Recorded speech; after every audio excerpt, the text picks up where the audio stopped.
uncensored is my way of showing people that even if a learning disability, I can still overcome controversy and reach my goals in life.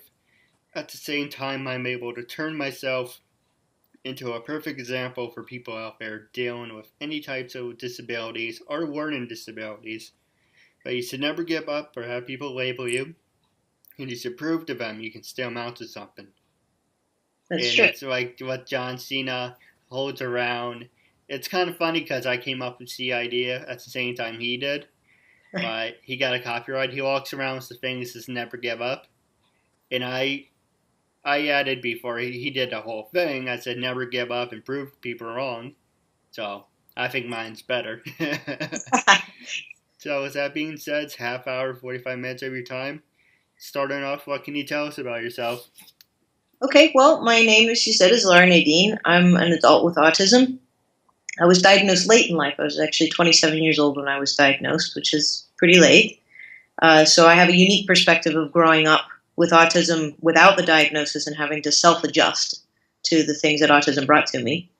Uh, I have a pretty stable life. I have two children that I raise on my own. One of them actually just went off to college 2 years early, and my son Jacob also has autism. I right now am working on growing my music school, Enlightened Audio Academy, where I teach children to play violin, viola, and cello, including those with disabilities. Matter of fact, about 50% of my enrolled students have some sort of a disability, and of that 50%, another 10 to 15% are nonverbal children. So that's a nutshell, very quick. No, don't mind me. I just had an itchy throat. I woke up with it. Basically, long story short, I suffer from nasal congestion. Like I have a postnasal drip. Mhm. So this woman who works in a pharmacy says, "Oh, why don't you try? What was it? Something with an F, Flamamex or some shit like that." And it has the six things, dust, allergies, cat hair. It has the six all new things. I screwed up on the first day. I used two sprays in each his nose, so I ended up throwing it back up. And one, two, I used it yesterday. It's fine. I'm good. I did it right this time. No reaction. Woke up and I have an itchy throat. Like, oh, come on. So eventually I'm gonna find something that works. But I was fine before I got the flu shot. Next time I'm gonna get the flu shot. I'm at the doctor's next time. Not since not at CBS pharmacy, not at Target. I'm gonna go to the doctors because they know what they're doing. Apparently, they didn't know what the hell they were doing. So since I got the flu shot back in September, end of September, my nose I had a postnasal drip again, and it's kind of like, did I really need to do this? Because I was fine going back. It's like, oh, my dad's like, oh, you need a flu shot. Okay. Now I feel like crap again, so it's got to take a while for me to rebound. Anyway, I didn't mean to go off a big rant. Oh no, actually, you bring up something that's important. A lot of people that are on the autism spectrum don't react medications to the way other people do. I know I've run into those issues, or I'll have some reaction that's in the 0.1% of people have this reaction, and it was the first reaction that I had. I think a lot of times when you go to those people that work in the pharmacies, they don't have that background that the doctors have, and there's certainly not enough being done to educate even the doctors about people with certain types of disabilities and how they're going to handle medications and treatments. So, maybe it's good that people know what you just went through. Make a need for educating doctors. No, absolutely. Now I'm gonna ask you some easy questions, some hard-hitting questions, and I'm gonna pass the show over to you and put you in the driver's seat. Say Okay. whenever you want, and it's uncensored. If people want to know what uncensored is, it's not gonna say FFFF. Uncensored is freedom of speech, freedom of self-expression, and it's just the freedom of saying and doing whatever you want. You have the time, and it's just your time after all. Okay. Yeah, I just want to explain what uncensored is. Okay. And Apparently, your cat likes what I'm saying. That's why she The came cat over. is about to walk in front of the camera. I just snatched her before she did.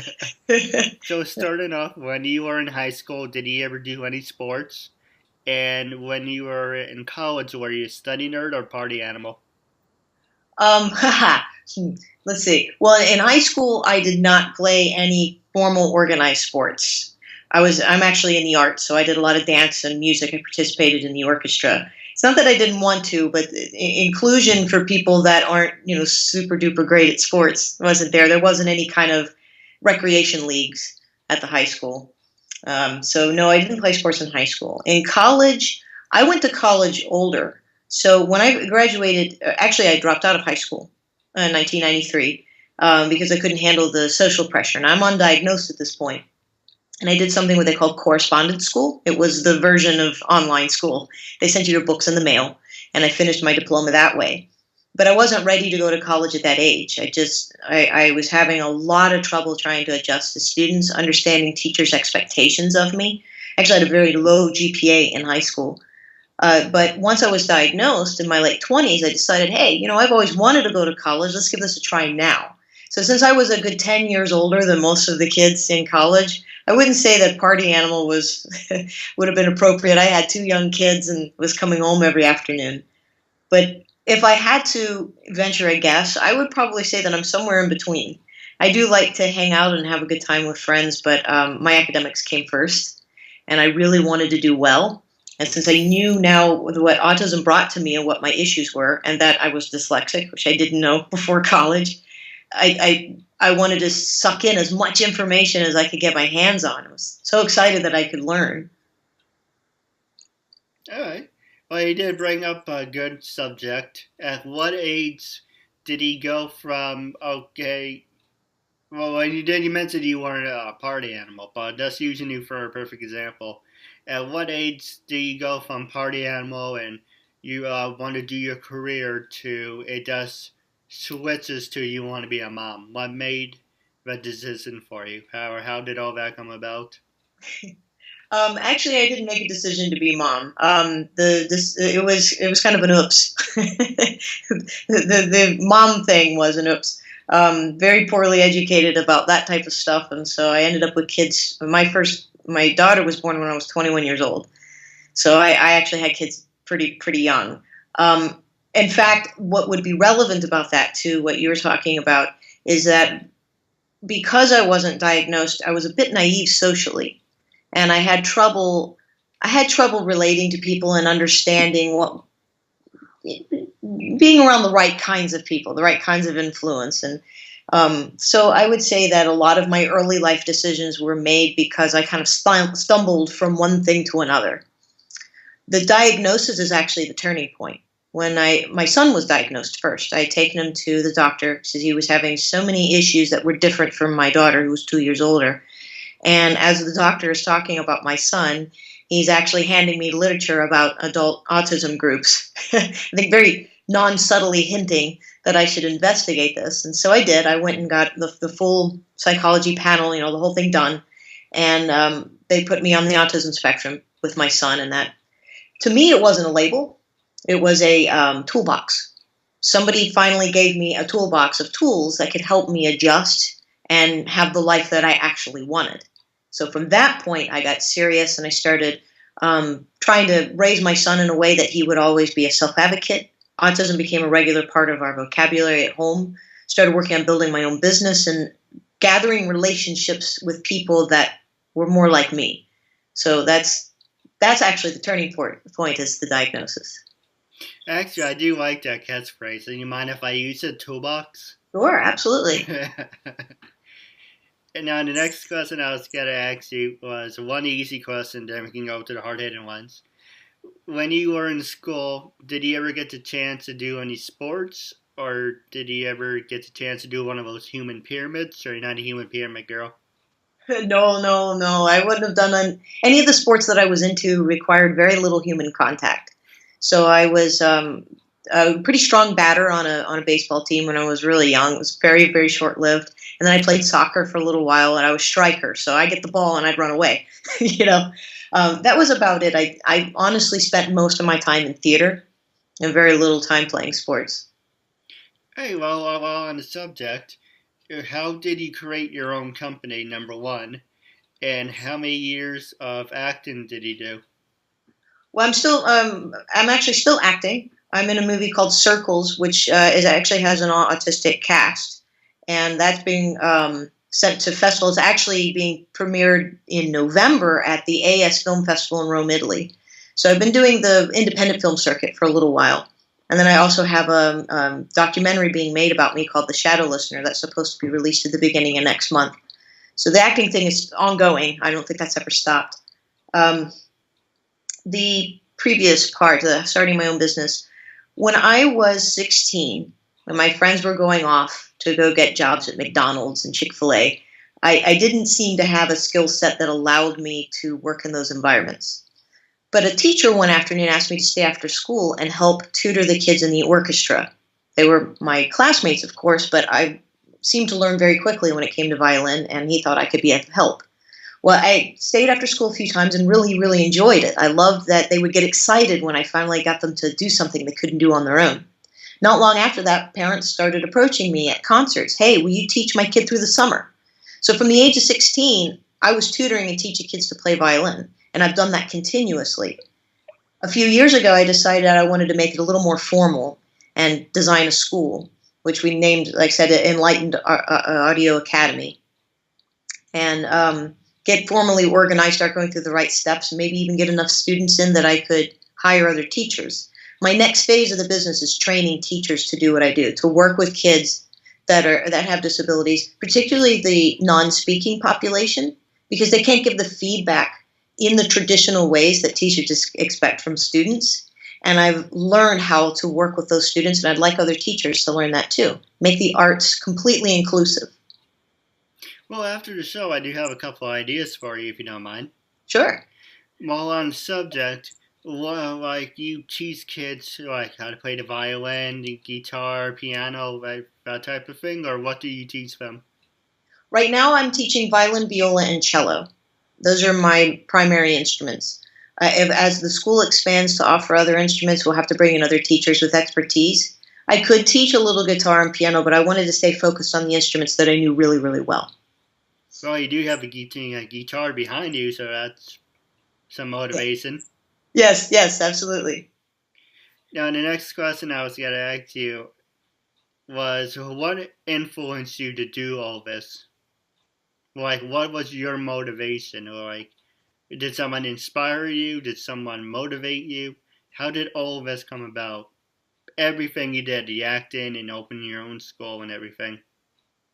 You know, I would have to say that my mentor, Miss Stephanie, was probably a big, huge part of it.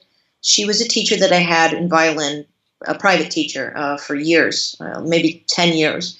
And she, even though I wasn't diagnosed as a kid, she still understood my eccentricities and figured out how to play on my strengths rather than forcing me constantly to work on my weaknesses, which was the opposite of what was happening in the public school environment, where you're constantly focusing on what you can't do.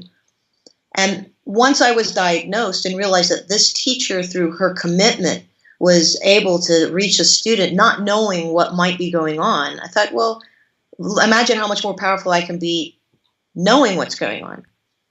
The other part of that is that I really do feel that music saved my life. At the times that I was going through, particularly middle school and high school, when depression was hitting and I was having such a hard time relating to kids, it was playing in the orchestra and playing music that kept me getting up each day and kept me moving. It was the thing I loved the most. And I thought that I would like to make that available to as many different kids as I can, and particularly reach out to those populations that others tend to ignore. Yeah, absolutely. Now, for people who want to know, actually, I asked most of my questions. Now I'm going to pass it over back to you. Was there anything you wanted to talk about? Anything you want to ask me? This is your time, after all. Oh, I don't know. No, I don't have anything particular. Although there's something to pay attention to, is the idea of presuming competence. A lot of teachers in their approaches, especially in the music world is still very old-fashioned as a whole. It's not near as progressive as maybe some of the areas of education have become. And the problem with that is that they always presume that a student can't unless they show some level of talent, or the teachers tend to look for that prodigy. And with my students, especially the non-speaking students, the thing that has made the most difference with them is that I do presume that there's competence, that they're understanding me even though they can't say back, yes, I understand you. And I continue teaching and going from point to point, working with them until something presents itself that says to me, wait a minute, maybe the student isn't quite absorbing what I'm saying. And then I try again and rephrase. It's not, I don't assume that because a student is not nonverbal that they need everything broken down into kindergarten language. I speak to them like I speak to any of my other students. I make it age appropriate for whatever age they are, not what level they are, or what level they're presumed to be. And that's made a huge difference. So this model of presuming competence, I think, is something that we really in the disability world need to be embracing as much as possible. The other thing I think needs to be embraced in the disability world is the idea that kids that have a diagnosis can go to college if they want to. Even the kid that's sitting in the corner and rocking and stimming over and over again, that kid has the potential to go to college if they want to go. And I get very frustrated with programs that funnel kids into wage jobs if they don't want them, simply because of the way they present themselves. One of the ways that we've learned here in Atlanta, the school that I'm working with, it's actually a fantastic school. It's called the Hirsch Academy. It's not far from me here. And they've been using RPM. I don't know if you're familiar with RPM. It's called Rapid Prompting Method. And the non-speaking students now that have been using the system for about a year, it's amazing some of the things that come from them. The insights they have, they're actually quite abstract thinkers. They have beautiful ways of phrasing things. It's been a voice. And each one of those kids, when asked if they liked RPM, they feel that it's the most wonderful thing that's ever happened to them, that helped them come out of their heads. One of the girls there, she's actually a student of mine, takes violin, said that she was like Stephen Hawking, that her body on the outside didn't do what it was supposed to, but she was brilliant on the inside. Yeah. You know, without RPM, none of us would have ever known that she was thinking that. So the combination of presuming competence and finding ways for these kids to communicate in the way that is comfortable for them, imagine what we can open up in the disability world. Well, you bring up a good point. People who can't speak, why don't they have, instead of sign language, why can't they just use the device that they type and it says for them? Yeah. There are some students that we have there that actually don't have the dexterity or control in their hands to type. They can point with one finger. What RPM does is puts a board in front of them and they spell out the words one letter at a time. Now, it's an excruciating process for them to learn to do, but they love it because it's still a way out, even though it's a slow way out. You know, you have to think about all the different varying degrees. But yes, communication devices for kids that can type is fantastic. I think you can even get it built into the systems now on iPads and some of the tablets. You know, they have very basic type and speak systems. You don't have to spend thousands of dollars like you had 2 years ago. Yeah, absolutely. Now, was there anything else you wanted to talk about? What fires you up? What pisses you off? Or was there anything you want to ask me? Hard-headed? What ticks me off? I would say that the thing that makes me the angriest is right after I have a speaking engagement. I speak a lot about autism and self-advocacy in autism. I've had a lot of people approach me and say, well, you know, you're not like my kid. You must not be that autistic.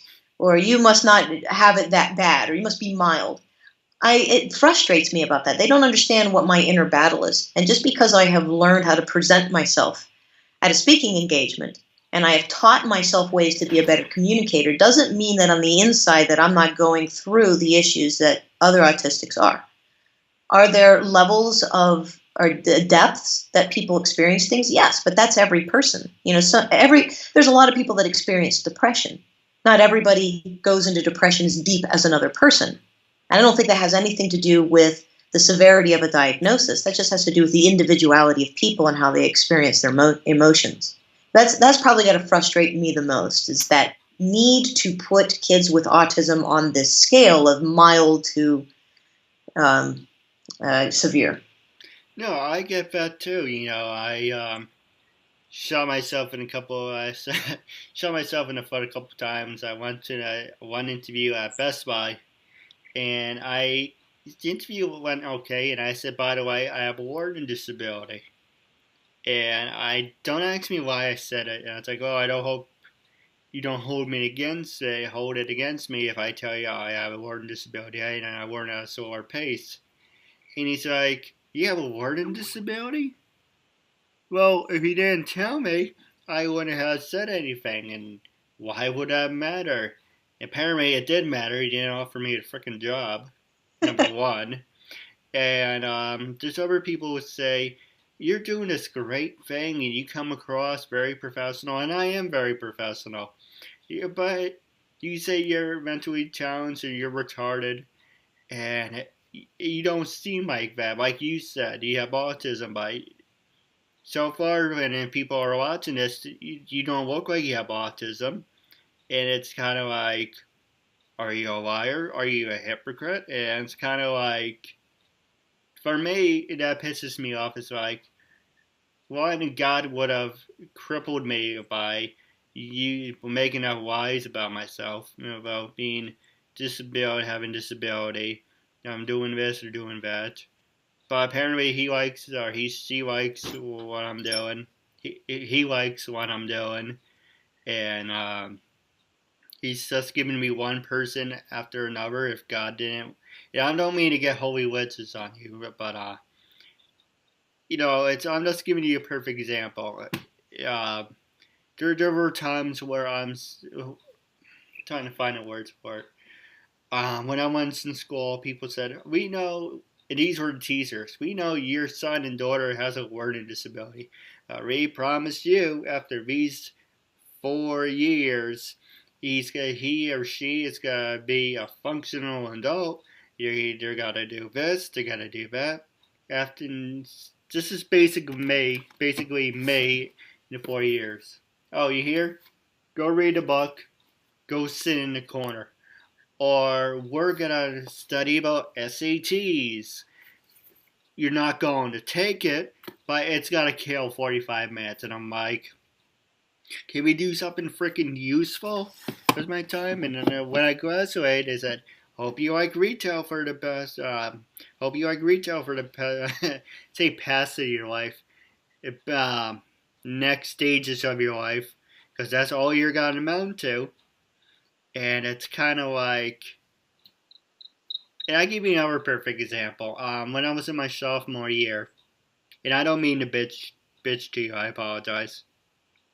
When I was in my sophomore year, I can't even talk, and my throat's throwing off my verbal skills. When I was in my sophomore year, my grandfather passed away, and my mom came in, and we told school. I don't remember what was the reason. And we were talking to this guidance counselor, and she said, I'm pretending I'm my mom. I'm pretending to be my mother right now. She says her exact words were, my father just passed away, and I don't remember what situation brought up, but she told her that, and the woman said, I'm sorry. And she walked away, and she looked back and like, oh, you're still standing here? And I said to my mom, if I was you, I would have punched her right in her face because the one, that's disrespectful. And who the hell looks away after he said, I'm sorry? And you walk away and you walk back like, oh, you're still standing here. Basically, the school I went to was a rich, snobby country club. If you had the money, you got to do whatever the hell you want. If you are a in person, you get to do whatever the hell you want because people knew you. I was an outcast, so they basically dragged me from one to another, or they just basically pushed you along because they didn't want to take the time to really understand you. And special ed classes were a joke, number one. And Hey, I read at a fifth grade level. I learn at a high school level. I learn at a slow pace, not like, okay, today. No, I'm not that slow, but slow as in, we're gonna give you another perfect example.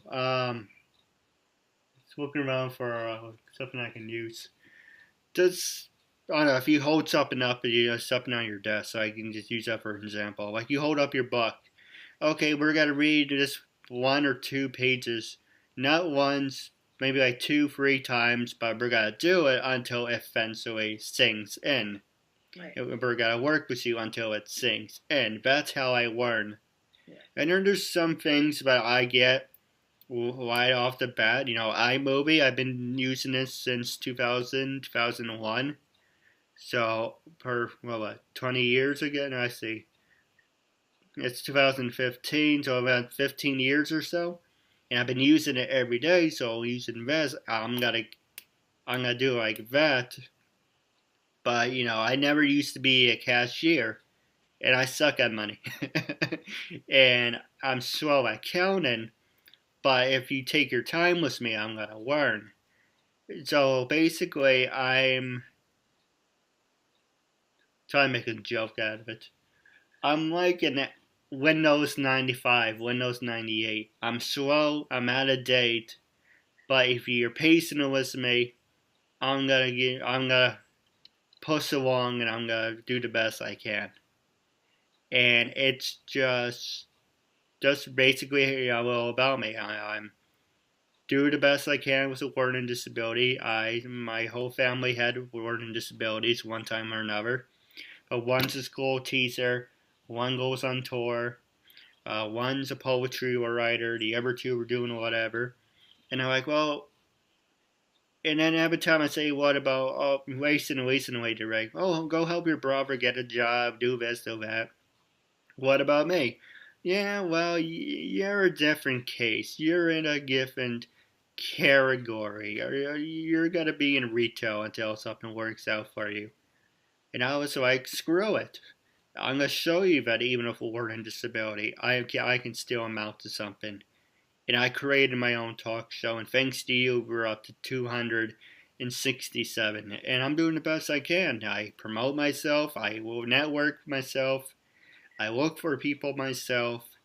I'm doing the best I can, and if that's not good enough for people, I really don't give a shit because no one wants to help me. Number one, no one wants to help me. No one wants to be tied to me. And it's kind of embarrassing. I interviewed people who I'm slowly becoming friends with, and they said, you're doing a wonderful thing. Keep in touch with me. If we're ever in the same area, we definitely hang out. Other people who I interviewed, they said, you're hurting my career. We did the interview like a week or two later, a month later. Oh yeah, my agent said it was degrading, it was beneath me, it wasn't worth my time, or I thought I would get something out of it. You're hurting my career, and yeah, just take it down, or can you make it private? And I'm like, Jesus Christ, why did we do it in the first place? And you said to me, and you said in an interview, oh, this was such a great opportunity, so amazing, it was so fantastic, and you said, and I throw it out, unless I had it, and you said you would be willing to help me do this anytime, any place, just ask, I help you anyway, and then all of a sudden, you get someone who gets in your ear, and all this crap starts hitting the fan, and it's kind of like, what the hell? Yeah. Maybe I can work backward from what you just said. You hit a couple of really good points there. Starting with your most recent of how building a business when you have a disability, especially in the United States, building a business in the United States. No one will argue that hands down the U.S. is the one of the best places to make money. You can make a lot of money quickly in the United States if you hit all the right venues. But so many people do what they do, and everything is focused on the agent, the sales, the whole presentation. And as a person with a disability who has been blocked out of a lot of that. I mean, I ran into the same thing, a lot of promises from people that they didn't follow through with. But I got to tell you, of the 150 promises that I got that they didn't follow through, there was finally that one where somebody followed through with whatever they could do, their little piece. I had a family member, for example, this room that I'm sitting in right now. He loaned me some interest-free money so that I could finish off my garage and make it into my studio where I've been teaching. And that helped me out a lot being a single parent because I could be at the house. My kids could be inside where I knew they were safe. I didn't have to pay for daycare. I didn't have to come up with that expense. I could teach here. Students come right in off of the driveway. I have double doors. And it worked out great. And because the money's interest-free and it was a family member, I had to pay it back when I could. If I had a month that I did poorly, oh, don't worry about it. Pay me next month. We worked it out. I also had a really good friend who donated some money, about $5,000 actually, to help me grow my business and put it into, but it was no strings attached, just here's some money. That actually brings me to something that I'm working on, and it's called the White Phoenix Initiative. And it's this idea of finding people with disabilities in your community and directly helping them rather than going through organizations like Autism Speaks. An organization like Autism Speaks is focused on the cure model. They put out an advertisement, you may recall it. It was about 8 years ago about I Am Autism and how it sneaks in and steals your children and takes away your grandchildren. It was this awful negative ad that was based in fear. And that's been their model. Their model is to scare you and focus on the pharmaceutical side of it. And then after all that money they collect, very little of it actually goes to what they say that they're going to do with it, because it gets absorbed with their big show. And that got frustrating for me. I got tired of watching millions of dollars be poured into this organization and it never reached the disability population. So I've been working with a couple of different groups. I've had a few, it's a little under the table, kind of behind the curtains right now. There's a few companies that have contacted me. I'm meeting over the next few weeks that are interested in this idea of people with autism.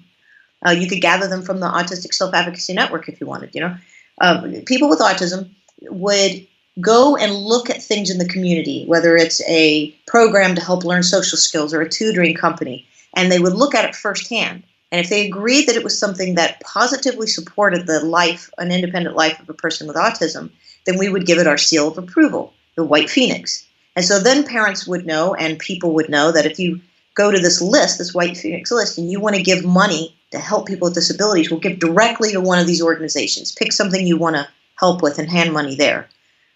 Even helping an individual. If you know somebody in your community that has a disability and you can help them with something, there's anonymous ways to get that done. You can always go through a community center or a church and say, hey, there's this person that I want to help, but I don't want them to know it's me. There's ways to do it. So avoiding that negative Autism Speaks model, that idea that we need cured. To go backward even a step from that, you were talking about school and education. Spend so much time in special ed with my son, going through IEP meetings and social skills training, and he would do everything like he was supposed to do. It was almost like a little robot. He's saying the sentences they taught him to say, and then you get into the real world and find out, people don't even speak like that. Right. Look at this person and how poorly they reacted to this sensitive news. Just because you're autistic doesn't mean that you're bad at social skills. There's people that aren't autistic that suck at social skills. They just say the wrong things and do the wrong things. But they never teach us that. They never teach us what to do when someone's rude. What do we do when somebody doesn't follow that? They don't teach us those small nuances. It's always, special education is always directed at the kid correcting themselves. Remodel yourself, fix yourself, adjust to the world. Whereas I think that maybe the world could be a little bit adjusted. If you make a little bit of room. A really good example of that is people in wheelchairs. 25, 30 years ago, there were hardly any handicap ramps. There were no handicap parking spaces or accesses for them. And they struggled a lot to get around town. Now it's so much a part of our lives, we don't even think about it.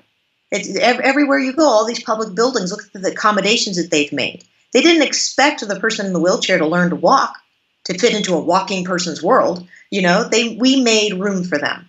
And we can do the same thing with people with intellectual disabilities. We can make room for them. Not always delegate them to the low-level things that nobody else wants to do. So hopefully, I think I hit all those points that you brought up and what we experience as people with disabilities.